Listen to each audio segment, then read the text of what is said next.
America சென்று சிகிச்சை பெற்று சென்னை திரும்பி இருக்கக்கூடிய தேமுதிக நிறுவன தலைவரும் பொதுச் செயலாளருமான விஜயகாந்துடன் நடிகர் ரஜினிகாந்த் இன்னும் சற்று நேரத்தில் சந்திக்கவிருக்கிறார். இந்த சந்திப்பு உடல் நலம் குறித்து விசாரிக்கக்கூடிய ஒரு சந்திப்பாக இருக்கும் என்று ரஜினிகாந்த் தரப்பிலிருந்து நமக்கு தகவல் கிடைக்கிறது. இருந்த போதிலும் நாடாளுமன்ற தேர்தல் நெருங்கி வரக்கூடிய சூழலில் பல்வேறு கட்சிகளை சார்ந்தவர்கள் தேமுதிகவோடு பேச்சுவார்த்தை நடத்தி வருகிறார்கள். குறிப்பாக அதிமுக தரப்பிலிருந்து தேமுதிகவை தங்கள் கூட்டணியில் இடம்பெற செய்வதற்காக தொடர்ச்சியாக பேச்சுவார்த்தைகள் நடைபெற்று வருகிறது.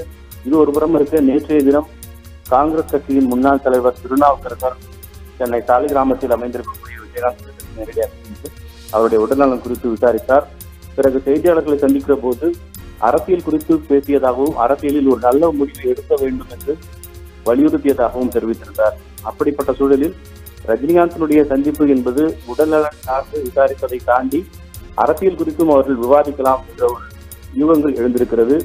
மிக முக்கியமாக நாடாளுமன்ற தேர்தலில் ரஜினிகாந்த் எந்த கட்சிக்கும் ஆதரவு இல்லை என்றும், தண்ணீர் பிரச்சனை தான் தமிழகத்தினுடைய மிகப்பெரிய பிரச்சனை, அதை யார் அதை யார் சரி செய்வார்களோ அவர்களுக்கு வாக்களியுங்கள் என்ற ஒரு அறிக்கையை வெளியிட்டிருந்த நிலையில் தற்போது இவர்கள் இருவருடைய சந்திப்பு என்பது அரசியல் கட்சிகளை திரும்பி பார்க்க வைத்திருக்கிறது.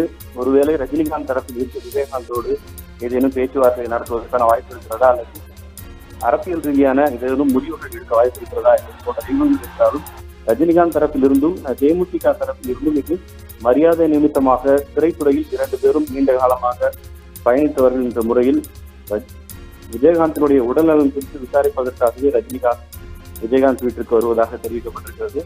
விஜயகாந்த் தரப்பில் இருந்து தொடர்பான அறிக்கை கூட வெளியே வரலாம். ரஜினிகாந்தினுடைய சந்திப்புக்கு பிறகு என்றால் கூட்டணியில் பேச்சுவார்த்தை நடத்தி கொண்டிருக்கிற போது ரஜினிகாந்துடனான சந்திப்பு என்பது ஒரு அரசியல் ரீதியான சந்திப்பு என்ற யூகங்களை வெளிக்கொண்டு வருவதற்கான வாய்ப்பு இருப்பதால் விஜயகாந்த் தரப்பில் ஒரு அறிக்கையும் வெளியிடுவதற்கான வாய்ப்பு இருக்கு சந்திப்பிற்கு பிறகு. நன்றி ஜெயச்சந்திரன்.